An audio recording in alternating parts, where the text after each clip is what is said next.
The Supreme Court has pulled up the Allahabad High Court in two cases where judges have obviously made statements which are very disturbing. They are anti-women. In one case, a minor is given a ride by two men, and her pajama strings are broken, her breasts are held by them, and they are taking her under a culvert when she makes a cry, and the common people intervene and save her. Now the judge says, Honorable Ram Manohar Narayan Mishra says that this is not an attempt to rape case because it didn't reach a point where rape could have happened because the people intervened. But the question is that, was the judge waiting for the rape to happen to consider it a grievous offense? Now the girl is a minor, so POCSO is also invoked, but unfortunately the judge, and I don't know what kind of mindset he has, because obviously the attempt by the young man was to rape this girl. It is just that people intervened, and he doesn't consider it an attempt to rape. He just considers it as outraging the modesty of the girl and intent of disrobing the girl, but doesn't consider it an attempt to rape. So this is very serious because and obviously the Supreme Court has pulled him up, has stayed his observations. They took suo motu consideration of this case, and they have said that this is not even the tenets of law. So the serious nature of the case and the manner in which the judge has dealt with definitely requires an intervention, and we hope that the next time the hearing takes place, the more serious charges will be invoked against the two accused. In the second case, the girl is an MA student. She gets drunk when she goes out with friends, and then is offered a ride by a friend of a friend who takes her to a different location, apartment of some relative, and rapes her.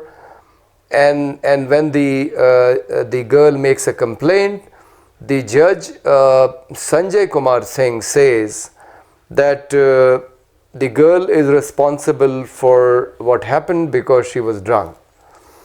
Now the fact that a woman is drunk and somebody can abuse her situation to rape her, I don't know how it can be justified, but this is what apparently the judge is saying, that the girl herself is responsible. Now if we consider the situation of being drunk as responsible for the rape which happened, then we have to ultimately question the excise policy of the state. Why is the state providing liquor to people so that the situation arises where a girl gets drunk and then is taken by somebody who rapes her, and then the judge considers the situation of being drunk as responsible, whereas the entire state policy, the excise policy of the state, should be brought into question. So this is also very serious because it is taking advantage of the girl, and the lawyer of the accused is saying that this was a consensual act. But obviously if the girl is making a complaint, it cannot be considered consensual. Had it been consensual, the girl would have never come up with a complaint. The complaint itself says that the girl is unhappy with what happened with her, and her situation of being drunk doesn't give anybody an authority to rape her, which happened with her, and it cannot be justified, certainly not by the judge of an high court. So this matter has also been taken into consideration by the Supreme Court, and it is very serious because these two cases have happened recently, and it is the judges of High Court who are making these pronouncements. It kind of reflects the mentality of the political establishment which is in power at present, and it is very clear that the ruling ideology is patriarchal, it is anti-women, and it doesn't consider that women should be given an equal status to men. It is a different matter that the government is running a program called Beti Bachao, Beti Padhao. But so many incidents have happened during the rule of the Bharatiya Janata Party government, the most infamous one being where the then Member of Parliament Brij Bhushan Saran Singh molested female wrestlers, and the female wrestlers tried all they could, from staging protests to approaching the court to approaching different opposition political parties, to the authorities in the ruling establishment, but nothing happened to the Member of Parliament. His son became an MP, and his protege is now the President of the Wrestling Federation of India.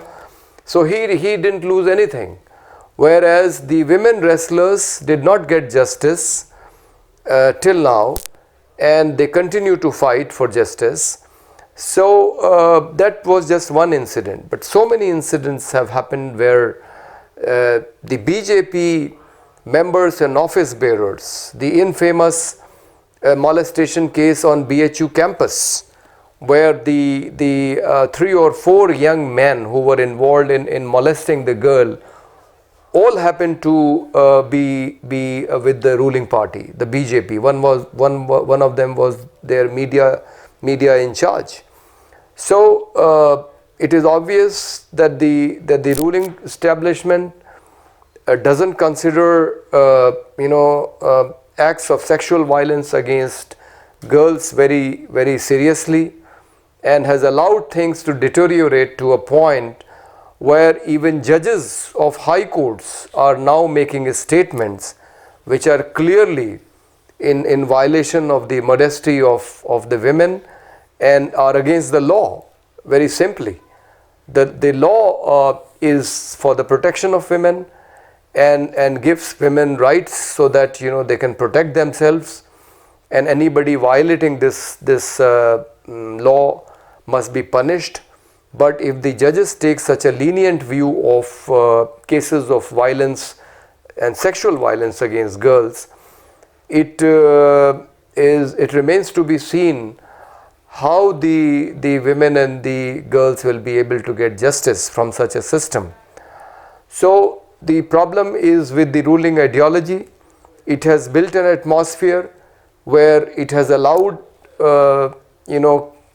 things to happen which have deteriorated the security situation of the girls, and there must be a campaign. It is good that the Supreme Court has pulled up the 2 High Court judges, but what is needed is a more stringent action, and the government is not going to do it. It is quite obvious. So it is the responsibility falls on the Supreme Court.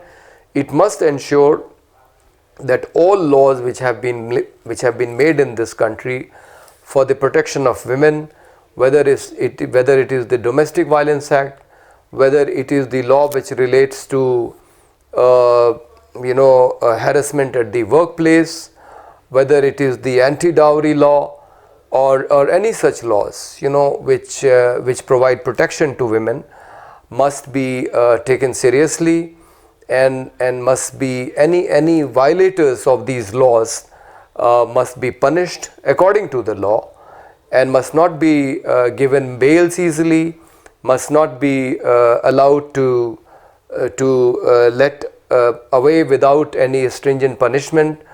So this is the responsibility of the courts now, and it remains to be seen whether the intervention by the court will lead to any improvement in the situation. Otherwise, it now remains only on the civil society to raise a hue and cry whenever such things happen, as we have seen in West Bengal, the civil society has come out in a strong manner on its streets against the rape and murder of the women at the medical college. We saw furor at the time when an incident happened in Delhi during the tenure of the last government. So it is probably the civil society activism which will have to fill the gap if the government and the courts fall short of it and ensure the security of the women in our society. Thank you.